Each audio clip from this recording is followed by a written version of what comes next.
जय हिंद फ्रेंड्स। आइए देखते हैं छत्तीसगढ़ में कुछ जनजातियों के विवाह के बारे में। जो व्यापम हो या पीएससी हो या छत्तीसगढ़ का कोई भी एग्ज़ाम हो, जो जनजातियों से संबंधित क्वेश्चन है वो अपने आप में ही महत्वपूर्ण होता है, इम्पॉर्टेंट होता है। जिसमें से हम आज का टॉपिक देखते हैं रिवीजन के रूप में, जनजातियों का विवाह, है ना।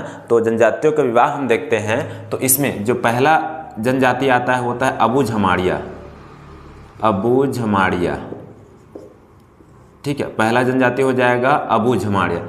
इनके अबूझमाड़िया जनजाति में विवाह होता है जिसको बोलते हैं बिथेर, है ना। पहला हो जाएगा बिथेर, ठीक। दूसरा हो जाता है आपका ओड़ियत, ओड़ियत। और तीसरा वो हो जाएगा चूड़ी पहनावा, चूड़ी पहनावा, है ना। तो ये तीन जो है विवाह हो जाता है अबूझमाड़िया का। दूसरा आता है बैगा, बैगा जनजाति। तो बैगा जनजाति में पहला विवाह हो जाएगा गुरावाट, है ना, गुरावाट। दूसरा हो जाता है लमसेना, लमसेना। तीसरा हो जाता है चोरी, चोरी विवाह। चौथा हो जाता है हट विवाह और पांचवा हो जाता है खड़ोनी विवाह, है ना। तो खड़ोनी विवाह थोड़ा सा इम्पोर्टेंट हो जा रहा है, याद रखिएगा। ये खड़ोनी विवाह जो है बैगा जनजाति से संबंधित है, ठीक। उसके बाद अगला जो आता है वो होता है कमार जनजाति, कमार जनजाति।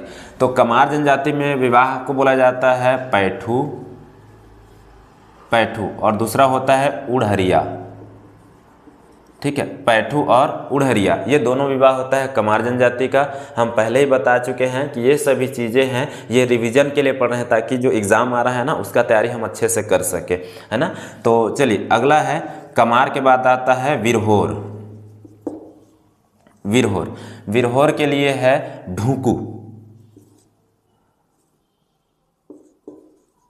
ढूंकू विवाह, है ना। ये सभी जो है विवाह के प्रकार हैं, अलग अलग विवाह जो अलग अलग जनजातियों में अलग अलग प्रकार से होती है ना। हाँ, उसके बाद पांचवा आ जाता है भुंजिया, भुंजिया जनजाति, है ना। तो भुंजिया जनजाति में ना क्या होता है, जो छोटी छोटी बच्चियां होती है ना उसका रजो दर्शन से पूर्व ही तीर से विवाह कर दिया जाता है, जिसको बोलते हैं कांड विवाह, है ना। तो याद रखिएगा इसमें एक विवाह जो इम्पोर्टेंट हो जाता है कांड विवाह, है ना। वो कैसे होता है, तो रजो दर्शन, है ना, रजो दर्शन से पूर्व जो लड़कियां होती हैं उनका विवाह कर दिया जाता है तीर से, है ना। तीर विवाह होता है जिसको बोलते हैं कांड विवाह, कांड विवाह के रूप से जाना जाता है ना। तो याद रखिएगा भुंजिया से संबंधित तीर विवाह हो जाएगा या फिर कांड विवाह हो जाता है। उसके बाद आता है पंडो जनजाति, है ना। तो पंडो जनजाति में भी एक विवाह है, जैसे कि इसमें खड़ोनी विवाह था ना, वैसे ही पंडो में एक विवाह होता है जिसको बोला जाता है बरोखी विवाह, है ना। तो पंडो जनता है जिसको बोलते हैं बरोखी विवाह, बरोखी, है ना। तो बरोखी विवाह जो है वो पंडो जनजाति का है। तो ये सभी वो विवाह हैं जो एग्ज़ाम के दृष्टिकोण से थोड़ा सा इम्पोर्टेंट हो जाता है। कुछ जनजातियां और हैं, आपको पता है कि भाई भारत में यदि सबसे ज़्यादा देखा जाए जनजाति तो दो ही जनजाति होता है, एक गोंड जनजाति ज़्यादा हो जाएगा या तो फिर भील जनजाति, है ना। तो अगला जो है वो होता है गोंड जनजाति, ठीक। तो गोंड जनजाति में पहला विवाह हो जाएगा पैसोतुर, पैसोतुर विवाह, ठीक है। दूसरा हो जाता है गुरामट विवाह, गुरामट। तीसरा हो जाता है लमसेना, लमसेना विवाह। चौथा हो जाएगा दूध लौटावा। ये फेमस विवाह में से एक है दूध लौटावा, है ना। बुआ मामा वाला जो रिश्ता होता है उसमें शादी होता है दूध लौटावा, ठीक है। तो पहला पैसोतुर, दूसरा गुरावण, तीसरा लमसेना और चौथा हो जाता है आपका दूध लौटावा, है ना। और पांचवा हो जाता है अपहरण, अपहरण विवाह, है ना। तो ये सभी विवाह के प्रकार हैं। इसके बाद हम कुछ देर पहले ही बताए थे जो अगला विवाह है, जो अगला जनजाति है वो आता है भील, है ना। याद रखिएगा कभी कभी पूरे भारत में भील की जनसंख्या बढ़ जाती है तो कभी कभी गोंड की जनसंख्या बढ़ जाती है ना। तो भील में एक ही विवाह है, उसको बोलते हैं परीक्षा विवाह, है ना। यानी कि शादी करने के लिए पहले परीक्षा देना पड़ेगा, है ना। जॉब लेने के लिए पहले परीक्षा लिखना पड़ता है ना, वैसे ही कि भील जनजाति में शादी करने से पहले वहाँ परीक्षा देना पड़ेगा ससुराल में, ठीक है। और 9वां हो जाता है आपका कुकी, है ना, कुकी जनजाति। इनके टाइम पे ये परीक्षा विवाह है, तो इनके टाइम पे जो है परिवीक्षा विवाह, परिवीक्षा, है ना, परिवीक्षा विवाह होता है। ठीक, इसमें जो लड़के होते हैं ना, उसके पास यदि धन की कमी हो जाती है तो अपने ससुराल जाके वो सेवा करना चालू कर देता है ना। तो याद रखिएगा ये हो जाएगा धन की कमी से, है ना, होने वाला विवाह। ठीक है, तो ये कुछ इम्पोर्टेंट विवाह था जो एग्ज़ाम के दृष्टिकोण से हमको लग रहा था कि भाई इम्पोर्टेंट है, वरना आप लोग को भले भांति पता है कि कई सारे विवाह हैं, कई सारे जनजातियां हैं जिनमें विवाह चलते रहती हैं, है ना। लेकिन उसी क्वेश्चन को अच्छे से पढ़िए जहाँ से क्वेश्चन आने की संभावनाएं होती तो ज़्यादा अच्छा रहता है। ठीक है, तो चलिए इतना कम से कम देख लीजिए। चलिए अगला देखते हैं। जनजातियों के विवाह हो गया। अब विवाह हुआ है तो यहाँ तो नाच गाना चलेगा ना जी। ठीक है, तो अगला हम देखेंगे नृत्य के बारे में। जितने भी जनजातियाँ हैं उनके नृत्यों के बारे में देखते हैं। ठीक है, चलिए विवाह को हटा दे रहे हैं। अब अगला हेडिंग हो जाएगा नृत्य, कि कौन कौन से जनजाति में कौन कौन से नृत्य किया जाता है ना। तो पहला फेमस जो जनजाति वो हो जाएगा माड़िया। ठीक है, माड़िया जनजाति में कई सारे जो है नृत्य होते हैं जो अलग अलग उत्सव में अलग अलग प्रकार से डांस किया जाता है। ठीक है, जिसमें से पहला जो नृत्य आता है मांदरी, है ना, मांदनी नृत्य। ये नृत्य कब किया जाता है, तो ये जो मांदनी नृत्य है ये किया जाता है घोटुल के बाहर, है ना, घोटुल के बाहर। ठीक है, घोटुल के बाहर किया जाने वाला नृत्य मांदरी होता है। दूसरा आता है ककसार,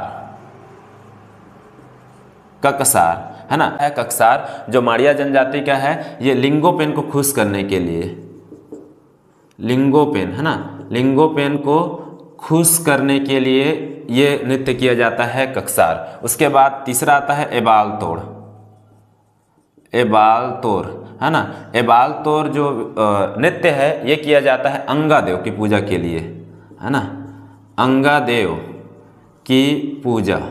ठीक है, अंगादेव की पूजा में एबाल तोड़ नृत्य किया जाता है। ठीक है, तो ये 3 विवाह है जो माड़िया जनजाति से संबंधित है। अच्छा, इसके अलावा एक पाटा से संबंधित विवाह होती है जो 3 मिल जाएगा ना, पाटा रे पाटा 3 पाटा। ठीक है, तो पहला आता है माओ पाटा, माओ पाटा। ठीक है, दूसरा हो जाएगा घोटुल पाटा, घोटुल पाटा, और तीसरा हो जाएगा माओ पाटा हो गया, घोटुल पाटा हो गया, और आता है हुल्की पाटा।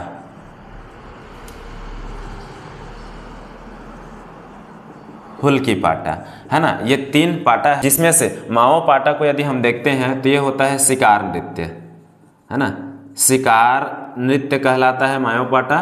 और घोटुल पाटा जो है ये मृत्यु के अवसर पर, मृत्यु अवसर पर की जाने वाली नृत्य होती है। जबकि हुल्की पाटा जो है ये सामान्य अवसर पर किया जाता है ना, सामान्य जब मन इच्छा हो तब हुल्की पाटा डांस किया जाता है। ठीक, इसके अलावा ओ माय गॉड, ये तो पहला दूसरा तीसरा हम इसी में लिख दिए जी, है ना। ये हो जाएगा 5वां, ये हो जाएगा 6वां, है ना। उसके बाद 7वां नंबर का डांस यदि देखते हैं तो गेड़ी, गेड़ी, है ना। गेड़ी को डिटोम भी कहा जाता है ना, डिटोम। ठीक है, तो ये जो है गेड़ी पुरुष द्वारा, है ना, पुरुषों द्वारा किया जाने वाला डांस है। उसके बाद 8वां में आता है गेड़ी डिटोम हो गया। उसके बाद 8वां आता है बाइसन हार्न। ठीक है,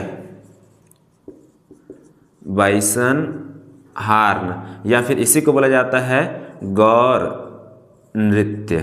ठीक है, ये नृत्य ऐसा नृत्य है जो ना दुनिया की यानी पूरे विश्व की सबसे, ठीक है, प्रसिद्ध नृत्यों में से एक है। ये बोलने वाले वेरियर एल्विन थे, है ना। महान मानव शास्त्री वेरियर एल्विन का मानना है कि दुनिया का जो सबसे बेहतरीन नृत्य है वो है बाइसन हार्न, जिसमें सिंग लगा के नाचते रहते हैं, है ना। तो याद रखिएगा कि दुनिया का सबसे सुंदर नृत्य, ठीक है, ये हो जाता है बाइसन हार्न नृत्य। अच्छा, ये नृत्य कब किया जाता है तो गोचा पर्व में, है ना। गोचा पर्व के टाइम जो है ये नृत्य किया जाता है। ठीक है, तो ये कुछ नृत्य था जो माड़िया जनजाति से होता है ना। अगला देखते हैं बैगा। दूसरा जनजाति हो जाएगा बैगा। ठीक है, बैगा जनजाति में पहला नृत्य हो जाता है बिलमा। ठीक है, तो बिलमा जो नृत्य है ये किया जाता है विजयदशमी के टाइम पे। विजयदशमी, ठीक है, बिलमा नृत्य विजयदशमी।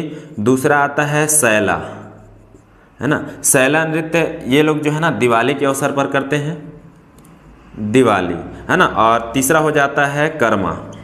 ठीक है, तो कर्मा जो है नॉर्मल डांस भी हो जाता है और साथ में कृषि के समय में भी इसको किया जाता है ना, तो इसको हम सामान्य डांस बोल सकते हैं, सामान्य नृत्य। ठीक है, तो ये 3 डांस है या 3 नृत्य है जो बैगा जनजाति से संबंधित है, बिलमा, सैला और कर्मा। ठीक है, तो याद रखिएगा ये इम्पोर्टेंट जो नृत्य है उनके बारे में। चलिए इतना कम से कम देख लीजिए।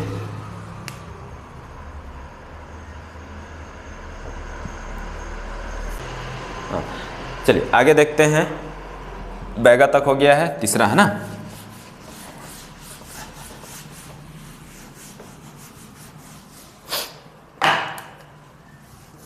अगला तीसरा जनजाति हो जाएगा कोरकू, है ना।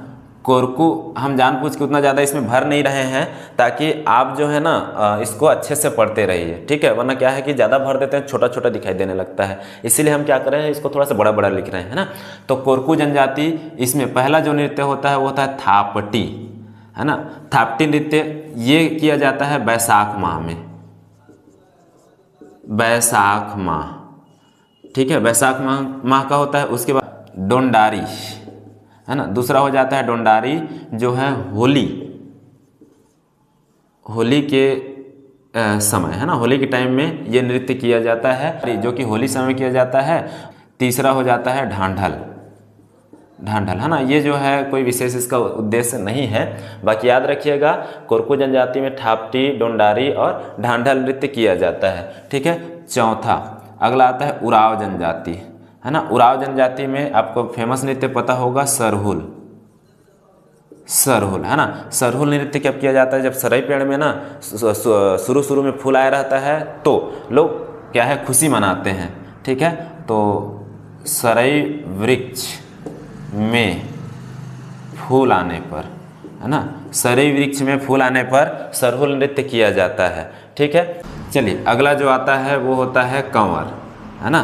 तो कंवर जनजाति में हो जाएगा बार नृत्य, है ना।